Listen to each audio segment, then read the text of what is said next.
Recently आपने news देखी होगी जिसमें डॉक्टर एस जयशंकर गुजरात में अपना नॉमिनेशन फाइल करते हुए दिखाई दे रहे हैं। पर गुजरात में तो अभी कोई इलेक्शन ही नहीं है। लोकसभा के इलेक्शन भी 2024 में होने वाले हैं, जिसकी डिबेट्स भी आपको आजकल सभी न्यूज चैनल में देखने को मिल रही है। तो फिर डॉक्टर एस जयशंकर दोबारा एमपी कैसे बने? कैसे कुछ और पॉलिटिशियंस हर 2 साल में इलेक्ट होके पार्लियामेंट पहुंच जाते हैं? ऐसे पार्लियामेंट्री सिस्टम की नीड क्यों हुई? इन मेंबर्स ऑफ पार्लियामेंट का चुनाव कैसे होता है? चलिए इन सभी सवालों का जवाब इस वीडियो के माध्यम से जानने की कोशिश करते हैं। नमस्कार, मेरा नाम है कुणाल मलिक और मैं आप सभी का हमारे इस YouTube channel all about SSB में स्वागत करता हूं। यह वीडियो गवर्नमेंट के कॉम्पिटिटिव एग्जाम्स और एसएसबी पॉइंट ऑफ व्यू से सभी स्टूडेंट्स के लिए इंपॉर्टेंट है। हमारी पार्लियामेंट 3 हिस्सों में डिवाइडेड है। प्रेसिडेंट, राज्यसभा जिसे हम अपर हाउस भी बोलते हैं, और लोकसभा जिसे हम लोअर हाउस भी बोलते हैं। लोअर हाउस में हम डायरेक्टली अपने रिप्रेजेंटेटिव्स को इलेक्ट करके वोटिंग के द्वारा लोकसभा भेजते हैं। लेकिन कुछ कैंडिडेट ऐसे भी होते हैं जो डिजर्विंग होते हैं, नॉलेजेबल होते हैं, साथ ही साथ एक्सपीरियंस भी रखते हैं, जैसे कि डॉक्टर एस जयशंकर, जो कि 1977 बैच के इंडियन फॉरेन सर्विस ऑफिसर रहे हैं। अपने टेन्योर में वो ना केवल यूएसए और चाइना के एम्बेसडर रहे, बल्कि मिनिस्ट्री ऑफ एक्सटर्नल अफेयर्स की हाईएस्ट डेजिग्नेशन फॉरेन सेक्रेटरी भी अपॉइंटेड रहे। ऐसे कैंडिडेट्स जरूरी नहीं कैंपेनिंग करना भी जानते हो, जिससे वो डायरेक्टली लोकसभा के थ्रू इलेक्ट होकर पार्लियामेंट पहुंच सके। ऐसे कैंडिडेट्स को भारत की डिसीजन मेकिंग में मौका देने के लिए राज्यसभा का रास्ता लिया जाता है। जिस तरह भारत की लोकसभा की टोटल स्ट्रेंथ 550 मेंबर्स की है, उसी तरह राज्यसभा की टोटल स्ट्रेंथ 250 है, जिसमें कि 238 स्टेट्स और यूनियन टेरिटरी से रिप्रेजेंटेटिव होते हैं और 12 मेंबर्स को प्रेसिडेंट नॉमिनेट करते हैं, जो कि आर्ट, सोशल सर्विस, साइंस और लिटरेचर की फील्ड से होते हैं। राज्यसभा की करंट स्ट्रेंथ की बात करें तो करंटली राज्यसभा में 245 मेंबर्स की स्ट्रेंथ है, जिसमें 225 स्टेट्स के रिप्रेजेंटेटिव्स हैं और 8 मेंबर्स यूनियन टेरिटरीज के रिप्रेजेंटेटिव्स हैं और 12 मेंबर्स प्रेसिडेंट अपॉइंट करता है। क्वालिफिकेशन की बात करें तो इन मेंबर्स के पास इंडियन सिटीजनशिप होना जरूरी है। जहां लोकसभा में अप्लाई करने के लिए मिनिमम एज 25 इयर्स है, वहीं राज्यसभा में मिनिमम एज 30 इयर्स होने का प्रोविजन है। इसके साथ साथ ये मेंबर्स किसी भी ऑफिस ऑफ प्रॉफिट यानी किसी भी गवर्नमेंट सर्विस में अपॉइंट नहीं होने चाहिए। इसके साथ साथ इनके ऊपर किसी भी तरह की बैंकरप्सी, इंसॉल्वेंसी या लोन डिफॉल्टर के चार्जेस नहीं होने चाहिए। ये जो मेंबर्स चुन के आते हैं, उनका रिप्रेजेंटेशन कैसे होता है? हमारे कॉन्स्टिट्यूशन का शेड्यूल 4 कहता है कि number of seats of Rajya Sabha is totally dependent on the population of a states, जिसका मतलब जितनी ज्यादा पॉपुलेशन किसी भी राज्य की होगी, उतनी ज्यादा रिप्रेजेंटेशन राज्यसभा में उस स्टेट की होगी। फॉर एग्जाम्पल, यूपी की पॉपुलेशन सबसे ज्यादा है, तो वहां से राज्यसभा की सबसे ज्यादा सीट्स आती हैं, जो कि 31 है। उसके बाद महाराष्ट्र में 19, तमिलनाडु में 18 और वेस्ट बंगाल में 16 सीट्स का प्रोविजन है। तो इन मेंबर्स का इलेक्शन कैसे होता है? जितने भी इलेक्टेड मेंबर्स हैं स्टेट लेजिस्लेटिव के और उन यूनियन टेरिटरीज के जहां पे विधानसभा है, यानी कि दिल्ली, पौंडीचेरी और जम्मू एंड कश्मीर, इन सभी के इलेक्टेड रिप्रेजेंटेटिव्स यानी कि मेंबर ऑफ लेजिस्लेटिव असेंबलीज इस इलेक्शन में पार्टिसिपेट करते हैं। इसमें यह जानना भी जरूरी है कि हमारे कॉन्स्टिट्यूशन का आर्टिकल 83 कहता है कि राज्यसभा कभी भी डिसॉल्व नहीं होगी, जिसका मतलब है लोकसभा जिसके इलेक्शन हर 5 साल में होते हैं, इसके सारे मेंबर्स हर 5 साल बाद रिटायर हो जाते हैं। वहीं राज्यसभा में ऐसा नहीं होता। राज्यसभा कभी भी डिसॉल्व नहीं होती और इसके जो मेंबर्स होते हैं वो 1/3 यानी कि 1/3 मेंबर्स हर 2 साल में रिटायर्ड हो जाते हैं। अगर मैं बात करूं तो किसी भी एक मेंबर के टेन्योर का राज्यसभा के, तो वो 6 साल का होता है। राज्यसभा का कोई भी टेन्योर नहीं होता, वो एक परमानेंट हाउस है। टेन्योर वहां के मेंबर्स का होता है 6 साल का।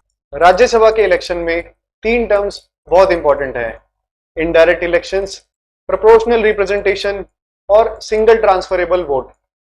इनडायरेक्ट इलेक्शंस की बात करें इसका मतलब है कि हम और आप राज्यसभा में डायरेक्टली जाके वोटिंग नहीं करते। जो हमारे रिप्रेजेंटेटिव हैं यानी कि member of legislative assembly MLA, वो हमारी तरफ से वोट करते हैं। प्रोपोर्शनल रिप्रेजेंटेशन की बात करें तो इसे मैं आपको एक एग्जांपल के थ्रू समझाना चाहता हूं। जैसे कि गुजरात में टोटल राज्यसभा की 11 सीट है और इस साल केवल 3 सीट पे चुनाव होने जा रहा है। वहीं अगर बात करें तो गुजरात की विधानसभा में टोटल 182 सीट्स हैं, जिसमें 2022 इलेक्शन के अकॉर्डिंग 156 सीट्स बीजेपी ने जीती हैं, कांग्रेस ने 17 सीट्स और आम आदमी पार्टी ने 5 सीट जीती हैं। इसको अगर मैं प्रोपोर्शनल रिप्रेजेंटेशन के अकॉर्डिंग आपको बताऊं तो बीजेपी ने 156 सीट जीत के टोटल 85 प्रोपोर्शनल रिप्रेजेंटेशन पे अपना कब्जा जमा लिया है। वहीं अगर कांग्रेस की बात करें तो कांग्रेस ने 17 सीट जीत के केवल 9.2% का रिप्रेजेंटेशन हासिल किया है। तो अगर बात करें कैंडिडेट्स की तो बीजेपी 3 में से 2.55 मेंबर्स अपनी तरफ से इलेक्ट कर सकती है, कांग्रेस केवल 0.2% यानी कि एक कैंडिडेट भी अपनी तरफ से इलेक्ट नहीं कर सकती। इसीलिए इस चुनाव में क्लियर कट विक्ट्री बीजेपी की तरफ से दिखाई दे रही है और कांग्रेस ने अपना किसी भी कैंडिडेट का नॉमिनेशन भी नहीं किया, क्योंकि उन्हें पता है कि अगर वो नॉमिनेट भी करेंगे तो कोई भी प्रोपोर्शनल रिप्रेजेंटेशन उनकी पार्टी का हो ही नहीं सकता। तो अब बात करते हैं राज्यसभा के चुनाव में वोटिंग कैसे होती है। आमतौर पर जो भी चुनाव देश में होते हैं उसमें ईवीएम का प्रयोग किया जाता है। ईवीएम का मतलब आप अपने कैंडिडेट के नाम के आगे बटन दबाते हैं और आपको उसकी एक स्लिप मिलती है जिसमें लिखा होता है कि आपने इस पर्टिकुलर कैंडिडेट को वोट किया है। लेकिन अगर बात करें बैलेट पेपर की तो इसका एक डिफरेंट प्रोसीजर है। इसमें जितने भी एमएलए हैं उन्हें अपनी प्रेफरेंस देनी होती है। मतलब अगर 3 कैंडिडेट किसी भी सीट के लिए खड़े हो रहे हैं और एक एमएलए अगर वोट करेगा तो केवल किसी एक मेंबर को वोट नहीं कर सकता, उसे अपनी प्रेफरेंस शो करनी पड़ेगी। Either it is candidate 1, either it is candidate 2 और आइदर इट इज कैंडिडेट 3। उनको 1 2 3 करके अपनी प्रेफरेंस शो करनी होगी।